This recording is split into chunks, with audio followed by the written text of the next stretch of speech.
And when I came back, I came back and tried to play for about an hour, and immediately when I put the horn to my chops, it was just very painful, right? The same place in the upper lip. I didn't know what was going on. I'd never experienced pain like that.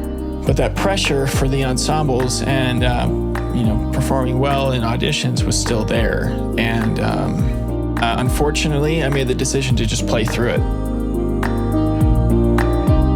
Because it's usually when we try to do that, try to put an artificial timeline on our recovery, that's when most of the uncomfortableness comes. And so the peace comes when we take away our artificial timeline. The logo for my show, for our show, is a plant that's growing. And you can't rush a tree growing. And sometimes that tree has to get cut back a little bit, which is an uncomfortable experience. But the principle is that pruning and that growing, even though it takes time, it is not the most comfortable experience. It will ultimately make the tree stronger. What my hope is, as I'm sharing all of this to you, is that you can see how this experience that you have been given in your injury has been a gift for you. That it is something that you can use to your advantage, that it's actually the stepping stone to you becoming your best self. All right, welcome back to the show, everybody. Today, I wanted to just have a one-on-one with you and share my own story with injury. Because this is the reason why we have the show in the first place, I guess, is because of my experience with my own injury. And it has to do with a lot with my lifestyle that I was living, actually, before I got injured. And I think there's a lot that I hope can be of help to the rest of you as I share it. So really, when I so I'm a student at Brigham Young University, and I'm just finishing up there right now as we're recording this. And when I got to BYU, I came from a small town in Pennsylvania where the music program was small and wasn't as well supported. And so when I came to BYU, and it's a Division I school in sports, and it's well funded, it's very well known for its music program as well. I was kind of like a kid in a candy store. And so when I got there, I took every opportunity that was thrown to me. I was in, I think, 4 or 5 ensembles my first semester as a music education student. And I I was working a custodial job that got me up at 4 o'clock in the morning, 4:30 in the morning, something like that. And, practicing until 11 o'clock at night, and then going to bed closer to midnight. But I was loving life. It was very cool to be busy, especially at the beginning of the pandemic when most people couldn't perform at all. And I remember my first gig that I got hired for in Salt Lake City was a show, musical. And I remember wondering why people were clapping, and then realizing that it was because there was actual live people in the audience and not just me playing for a camera. Anyway, so after my second year of college was incredible from a trumpet standpoint, because I had been able to solo with our symphonic band. I had been able to go to New York and participate in the jazz competition at Jazz and Lincoln Center called the Jack Rudin Collegiate Championship with our big band synthesis. And there were other things going on, like I played some really exciting concerts on campus. And then the most exciting thing for me that I worked really hard to prepare for was we have a New Orleans style jazz band called the BYU Jazz Legacy Band here on campus. And that was my favorite group to play with. And I always put my heart and soul and a lot of sweat and chops into that group. and we were invited to play at the Umbria Jazz Festival in Italy. And that was going to take place over the summertime after my second year. And so I started just doubling down on my practicing. I started practicing 4 hours a day. Before I was probably practicing about 2, and then, rehearsals for 2 to 4 hours every day. And over the summer, while we were prepping for that, I was really focusing on just getting better, as we all should, right? But that pattern of my lifestyle hadn't changed, right? I wasn't getting enough sleep. I wasn't seeing my friends. I wasn't really taking care of myself at all, actually. And I remember at some times feeling kind of trapped by my instrument, I guess. And I'm sure a lot of you guys can relate to that at some points when we're not taking care of the rest of our life. So anyway, we go to Italy and have a wonderful time there. I felt like this is what it's like to be a touring musician, I guess, because we played 5 nights of shows in 5 different cities, and 5 nights in a row. And that was a very new experience for me, but I loved it. And then when I got home, after about a week and a half, it was only about a week and a half long tour, and about a couple weeks after the tour, I kept with my practice routine of practicing 4 hours a day. And then one day I just had something go wrong. I felt a really sharp pain in my upper lip, and I was like, okay, I'm not going to mess around with that. Right. And so I just kind of put the horn away for a week and did other things, just like, okay, I just got off tour. I've been working really hard all summer. I'll just take a break. And then when I came back a week later, in that week amount of time, audition music for ensembles had been posted, to prepare for ensembles. And to give you perspective, this is about the beginning of August of 2022. And so 3 weeks before the semester, I guess. And so I tried to come back a week later, and things still didn't feel right. And so my teacher at the time, he told me, just take another week off. You'll be fine. Don't worry about it. But I was still kind of starting to feel the heat a little bit because ensembles were coming up, and the groups that I love to play in, the opportunities were endless, right? I think at the time there was going to be another group going on tour to Spain and Portugal, and that I was really hoping to be in. And I was going to be helping start a salsa band at our school, and just more playing opportunities were starting to come my way.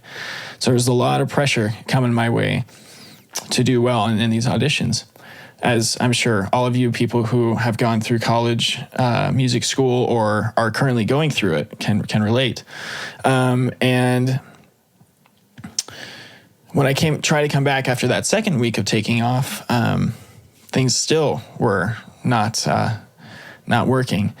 In fact, so I tried to come back slowly and surely, and it didn't quite hurt, but it didn't feel right. But I was like, if I don't feel pain, I'm just going to keep going. And so I came back slowly, right? I wasn't completely stupid about it. I was stupid about it, but not completely. And I just came back incrementally over the course of about a week and a half. And then I started really digging into my audition rep, right?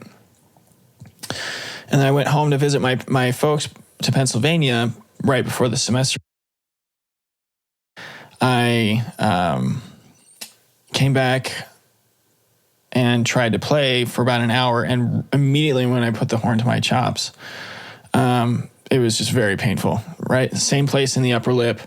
I didn't know what was going on. I'd never experienced pain like that, and consistent pain like that in my chops. But that pressure for the ensembles and, performing well in auditions was still there. And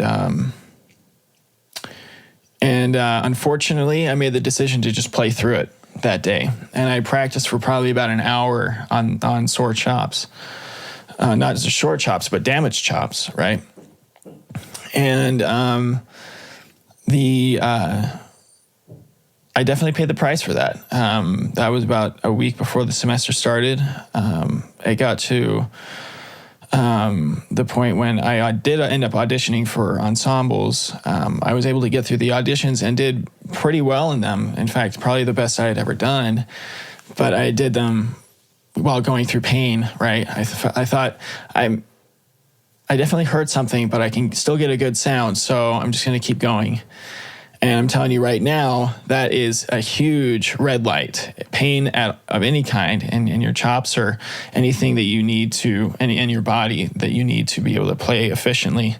If anything is hurting, that is a surefire sign that you need to stop and probably ignored a few signals from your body before that you needed to stop and take a rest.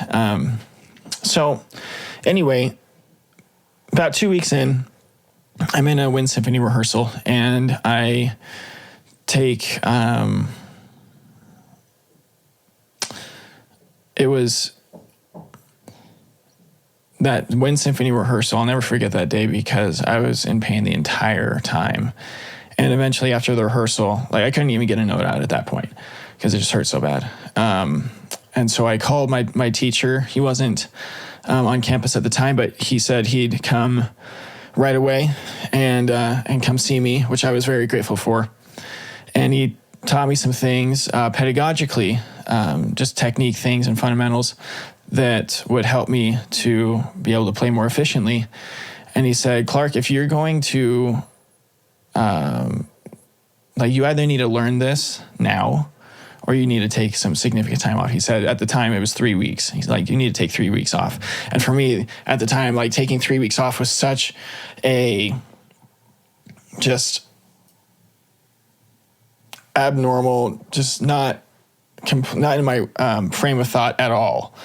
Just was so foreign to me to take that much time off because the prevailing thought in trumpet world is that if you take 1 day off, probably you'll notice it, but nobody else will. If you take 2 days off, trumpet players will notice it.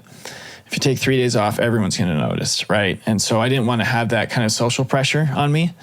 But then I realized something.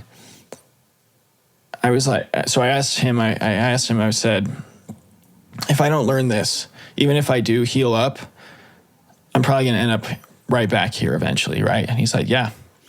There's just some fundamental things that I was doing wrong that went back to how I learned how to play the trumpet 10 years ago, 12 years ago. And so I just decided in that moment that I was going to drop all of my ensembles and just take those 3 weeks off, right? To heal up and then come back with a clean slate to be able to relearn that new way of, well, for me, it was a new way of playing. And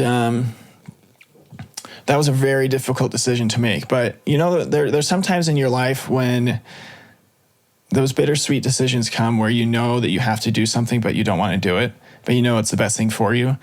This was probably the biggest moment of that type in my life, right? Because I knew that I wanted to be a trumpet player, and I knew that I wanted to teach trumpet and to perform. But I knew that I realized then that if I continued down the path that I was going, that I was not going to be able to sustain that dream, and that belief solidified for me when I went and took a lesson with another professor. At the time we were in the middle of a search for a new trumpet professor at our school. And so we had a couple of adjunct professors kind of sharing the load. And I went to one of their houses to take a lesson. And I'll never forget that lesson because it changed my outlook on my recovery and my career as a trumpet player and my life forever. She showed me that basically the efficient way to play the trumpet, and that playing the trumpet does not have to be as physically intense as lifting weights or like a long workout is. Because up to that point, I thought that, the more air that you put into the horn, the bigger your sound is going to be and the best it's going to sound. And for some people that may work, but for me, that definitely wasn't going to work, especially with things that were going on with my embouchure at the time. But I don't want to necessarily get into the technical stuff because I know that doesn't necessarily apply to everyone out there. That you guys, all of you guys that are listening, aren't trumpet players. So, but the principle that I learned is that playing a musical instrument does not have to be something that is kind of a weight on my shoulders. A necessary weight, but it doesn't have to be that way. And that I learned that in that lesson, that the way that I was going, I remember this clear as day because I honestly believe, so I'm a Christian, and I believe that my Savior was telling me through his Spirit, teaching me these things because he wanted me to succeed. He wanted me to be a trumpet player and or to do what I loved, more importantly, and to help others in their quest to do what they love. And what I felt like he was telling me was that he said, Clark, I love that you were doing this, that you're working so hard. I love that you're working so hard. But the way you were going was... He said, but the way that you were going was hurting you. And because of who you are, the stubborn guy that you are, you needed a stumbling block to wake you up. You needed a wake-up call. And this was your wake-up call that I chose to give you. And this is what I have planned for you. And when I kind of saw my potential learning this new technique on the trumpet and also in my life, I saw kind of the person who I could become and how I could use that to help other people and be able to take what I've learned and apply it to all facets of my life. That trumpet could be something that enriched my life, that taught me a bunch of life lessons about different areas of life, like relationships, or physical health, mental health, and things like that. And then, like I said, I would be able to use that to help other people. And that's something that I really believe that all of us who are going through injury, one of the reasons that we've been given that experience is to be able to help other people going through it. I think we're all on this earth to learn how to help each other and to love each other. And I firmly believe that one day we will give an accounting to God, or whatever you believe, but that we will kind of be held accountable for what we chose to do and how we chose to use our experiences. And so that experience basically taught me to. It was the beginning of me learning how to trust the process, because without that experience, I would have been way more in the dumps emotionally. And I'm not saying that I haven't been because of that experience, because I definitely have had the worst mental health trials because of this experience in the last year and a half. It's been a year and a half since that day, or almost a year and a half. And I learned a few weeks later. Well, I'll share this experience. A couple weeks later, I was taking lessons from a different teacher who had also gone through his own injury experience. In a lot of ways, he's the inspiration for why I do this show. And we'll have him on the show here pretty soon. But the day before I started coming back, on the trumpet, he took the whiteboard in his office and he divided it into 3 parts. And he said, okay, this is what you were doing from a pedagogical standpoint that was incorrect, and this is how you fix it. And then this is what you were doing from a psychological standpoint that contributed to your injury. And this is how you fix it. And that was like the heavens just kind of shone down on me. It's like, Clark, you're finally learning what I want you to learn about this injury and get from it what I want you to get. Because this injury ended up changing every aspect of my life. It was then that I started taking better care of myself, that I started going to bed earlier and started eating right. More recently, I've started going back to the gym that I wasn't able to do for other health reasons. And that became a huge help for me in my progression. Just taking care of myself physically and mentally. Therapy has also been a huge part of my recovery. And what my hope is, as I'm sharing all of this to you, is that you can see how this experience that you have been given in your injury has been a gift for you. That it is something that you can use to your advantage, that it's actually the stepping stone to you becoming your best self.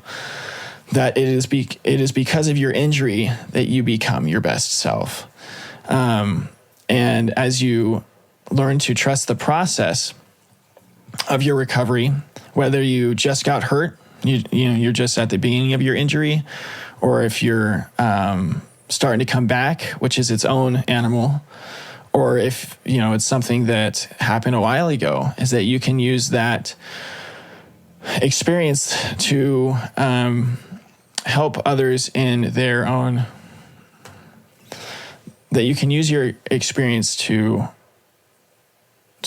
really show up for yourself and to really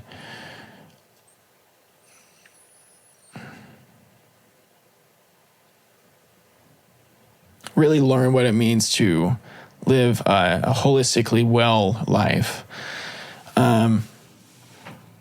Since that day and in my professor's office, I've learned so much about celebrating small wins and also recognizing the steps backwards, but not focusing on them. And really just the fact, this is probably the biggest thing I think that is applicable to every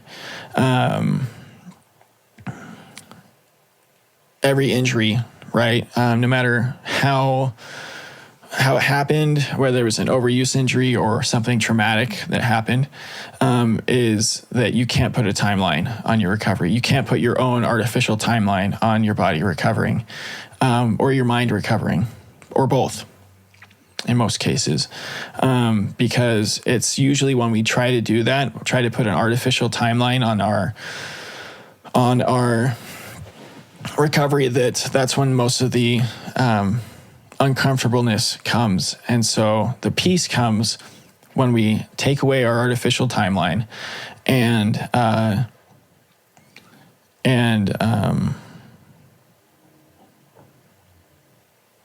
just let it do its course, to exercise patience. The logo for my show, for our show, is a plant that's growing, and you can't rush a tree growing.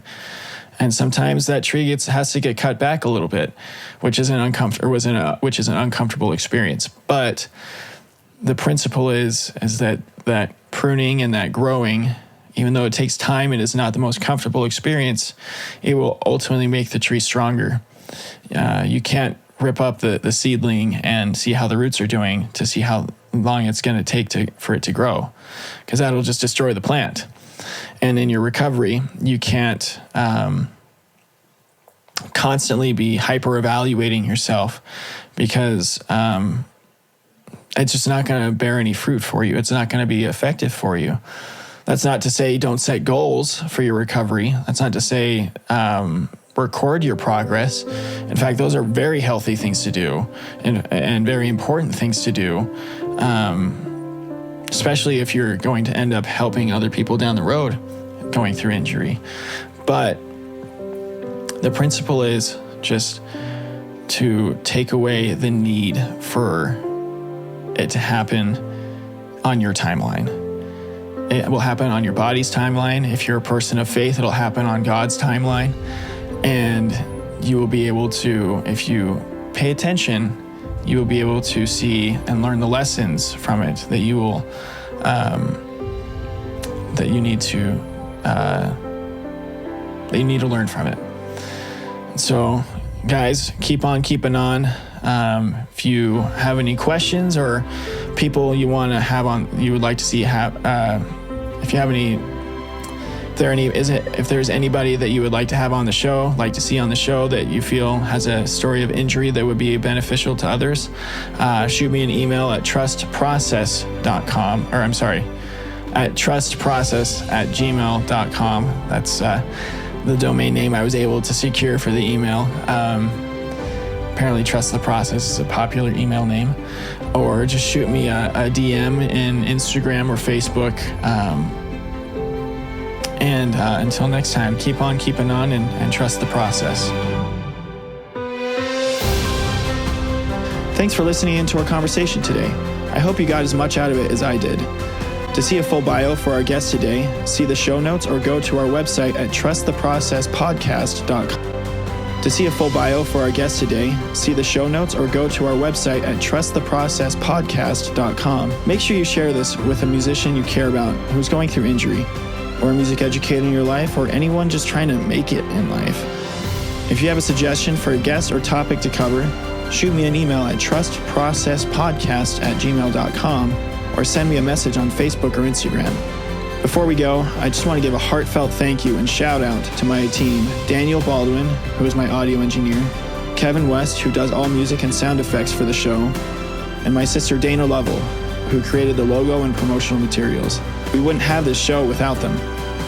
So tune in next time for another episode of Trust the Process.